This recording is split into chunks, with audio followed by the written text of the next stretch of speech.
Hi everyone, welcome to this end of May balcony tour. I look at this every day, so it doesn't seem like there's much of a difference, but looking back at previous videos, I think there's been quite a few changes. So I want to show you that. I'm just starting off with showing you my fountain that I made in a previous video. I love this fountain. The sound of water actually makes a huge difference, and I highly recommend making one and adding it. It's just very comforting and relaxing, and definitely adds a nice vibe. Then I am showing you one of the lupins that I have planted all around the balcony. This one's kind of growing a bit slowly and has a bit of a weird leaf. This one's not getting as much light as the other ones, so we'll see how it does. We also have clover, which I did not plant, and some wood sorrel over here as well, but it's nitrogen fixing and it's cute. So I'm just letting it grow, but it's also quite leggy. Not a lot of sun here. We have half of the windflower or the snowdrop anemone. I was going to plant the foam flowers in here, but then I was worried about it hitting the top of this shelf because the flowers were very tall. So I thought I'd try this one over here and just see how it does, especially since I was able to split it in two. We also have some the spinach that I grew from seed because I kind of forgot about it and didn't know where to put it. So two of them ended up over here. I've also got these little flowers. I'll look up the name and put it on the screen. I got these when I was walking my dog and I thought they were cute, so I just popped them in here, and we'll see how they do. Maybe they'll set seed, but they're very cute. And we've got some spinach back there as well. And if you kind of look in the distance, there's a bunch of chives there too. And that's kind of my venture into growing some plants I can eat other than just the pretty ones, like this Brunnera and this Solomon seal that I actually really love. And when it was in the pot, it was growing up high like this, and then as soon as I planted it, it's kind of pushing down to try to get more sun, so it's kind of squashing the Brunnera a bit. I'm hoping that it'll grow more and then grow up over and not look as squashy, but I guess I could also always just move the two. But for now, I really like these two types of leaves together. The kind of white variegation on both of them I think looks super cute. The Solomon seal also had its flowers already. Here's a picture, very cute. These are no longer there, but still beautiful, beautiful leaves. And over here we have the maidenhair fern, which I was pretty worried about because it had this leaf that was just looking quite sad, and all the leaves were kind of looking like that. But now it's growing new leaves that look a lot better. So I'm hoping this gets really big. I had an autumn fern here that got huge, but didn't make it through the soggy winter. But I'm hoping this gets really big. Otherwise, I might try autumn fern again if this one doesn't do as well. And over here, I have a little succulent that I got on another dog walk. Picked it off of a rock. I had a non-succulent in here before and just could not handle how fast it dried out. So I'm hoping this one will do well here, and I think that will look really cute in the little gnome container. And these were seedlings that I had before that I wasn't sure what they would be, but they look like they will be pansies with those lobed leaves. So we'll see what color they'll be. That's exciting. And these are, they have gladiolus bulbs in here that it didn't grow last summer, so I'm not sure if they survived the 2 years. This one also had a seedling in it, but that did not survive, so we can get rid of that. Over here I have my boxwood, which is doing well. I'll have to learn how to shape it. I think in fall I'll try to cut it again, but it's looking very healthy and nice so far, so I'm happy with that. My winter interest. This is the purple alyssum that I grew from seed and planted in here. It already had some cute little flowers. It's quite bushy too, and I'm hoping it will keep growing and kind of trail down the container, and I think that will look really pretty. And I have some flowers over here as well. So this one's very happy here. And I've got some more spinach in between. Another place that I found to grow the spinach. So we might be able to make ourselves a little meal. This seedling, I also don't know what it is, so we'll let that grow and see. Also, a lot of bugs. I have some jumping spiders actually, which I love jumping spiders, think they're so cute, and they're just having the time of their lives eating all those little bugs. So that's my best control so far, which I'm not mad about. Next is the heuchera, which is doing beautifully, which if you remember last time I paired with this green one too. Very timeless, but I wanted the purple one to be a little bit higher up, and that's definitely happening now because the purple one is getting big. It's getting really big. I thought it would be the same size as the green one, but it's definitely getting a lot bigger. It also is growing some flowers, which I'm excited about.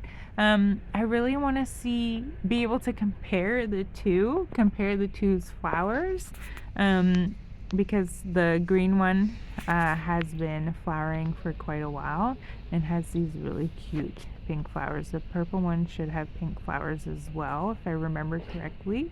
But the pink looks really cute with those green sort of variegated leaves. You can see the little veins in them. But yes, these plants have been doing really well for me. So honestly, maybe I should just make a heuchera balcony. Just have a million heucheras. I think that would look really nice, honestly. But I have 2 so far, so maybe next year we'll think about it. So this is the gladiolus bulb that I did grow last summer. So it just was ready to go and immediately started growing and is getting pretty big. And one of the old bulbs that I didn't grow last summer is coming out. So there does seem to be some hope. So, and this one definitely came later. So I want to see if the other ones will grow over time because these 2 are not growing yet. But if they do, we will have a nice staggering of flowers. So that's kind of the pro of it all, if they come out. But yeah, that's this area so far. We still have some room, I think. If the gladiolus bulbs don't grow, then I'm gonna plant maybe some annuals in those to fill it out. Hopefully the lupin will grow bigger and fill that area out. But yeah, so far it's still just end of May, so some good progress, but still some more progress to be made. Over here we've got the catnip. The old one that grew starting in winter did not grow, but all the seedlings definitely are doing well. As you can see, they've gotten pretty big.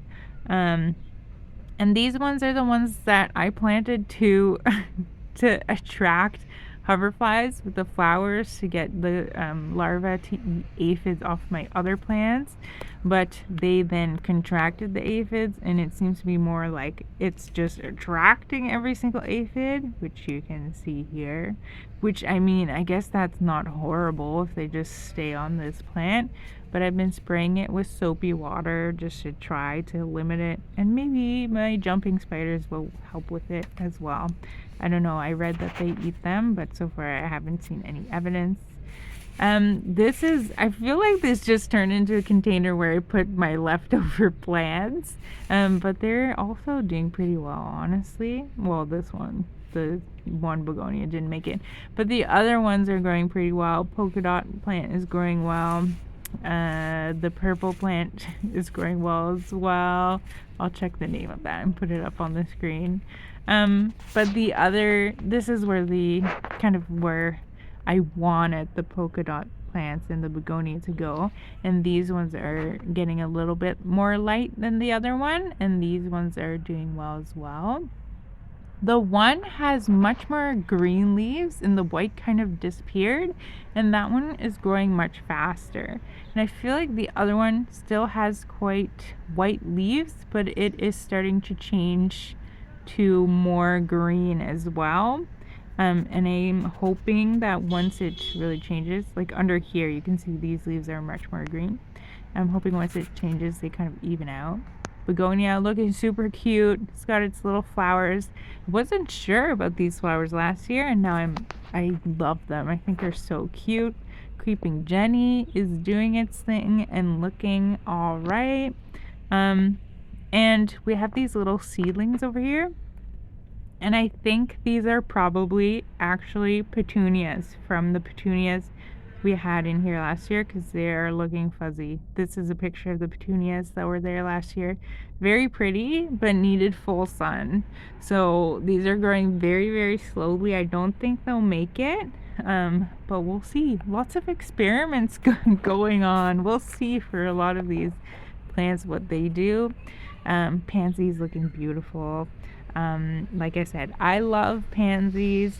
It's been pretty hot the last few days, so they were looking pretty sad, but they've rebounded and are huge now. This is just from one tiny pot of pansies that I bought because I couldn't resist. I said I wouldn't buy any because they all got destroyed by aphids last year, but I'm happy with it.